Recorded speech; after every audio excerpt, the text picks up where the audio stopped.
Ne t'énerve pas, ça ne sert à rien, tu le fais très bien. Voilà.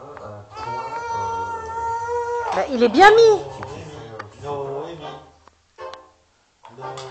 C'était le Pink Floyd The Wall. Vraiment un disque qui m'a marqué.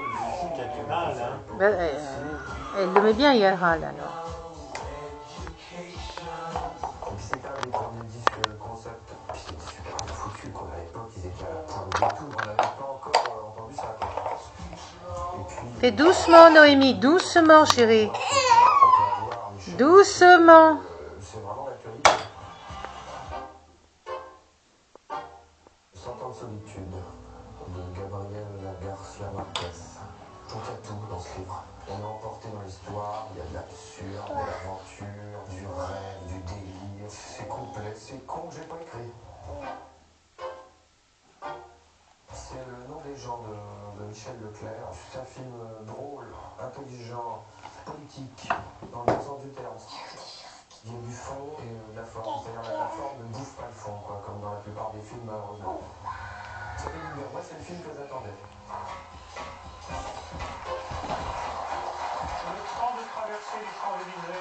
Tu mets tout par terre, Noémie, tu cherches ce que tu veux.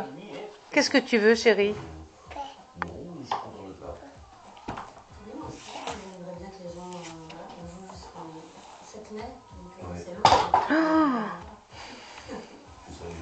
Oh là là.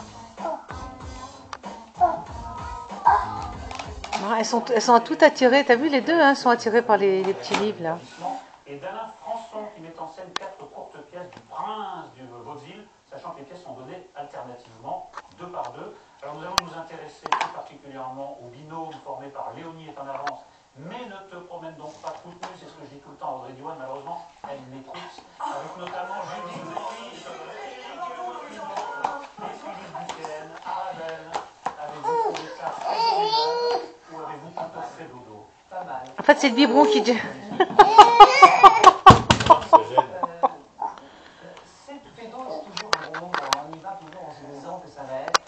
qu'on va rire, que ça va être drôle, que ça va être plein de bons mots. C'est plutôt quand vous en revenez, ça m'intéresse. Alors, on y va, disons qu'on y va bien conditionné. Et puis, je trouve que malheureusement, c'est un peu au rabais. C'est-à-dire que ce sont des petites pièces courtes. Limite en avance, c'est une pièce en un acte, en tract, et la deuxième en un acte. Ce sont des pièces, ce sont des petites fables conjugales. Ce n'est pas le grand d'eau, comme je l'aime, avec plein de quiproquos, plein de portes qui claquent, plein de cocottes qui rentrent, qui sortent la main dans le placard. C'est pas aussi riche que ça. Ce sont des petites pièces qui néanmoins montrent, comme il aime bien toujours, les travers des bourgeois, qui tournent en ridicule toujours le pauvre mari qui est maltraité par la femme, par la belle famille, par le personnel. Et donc voilà, donc on a néanmoins que ces bons moments. Je trouve que la mise en scène est un peu chiche. Pour un théâtre de belle époque comme ça, un peu chiche sur le début de la phrase. Chiche. c'est un peu chiche. Hein, pour du Feydeau de belle époque, on aurait mis un peu plus d'exubérance. Je pense que Feydeau se prête à l'exubérance, aussi bien dans le décor que dans les costumes, qui sont franchement pas terribles, surtout pour les femmes. Parce que Judith Henry avec sa petite et son chapeau conique, c'est dommage. Les autres dans 3 pièces, bon, ça à la limite, il n'y a pas grand chose à rajouter, mais les femmes, ça manque. On a envie de voir du chichi, du froufrou, et ça manque.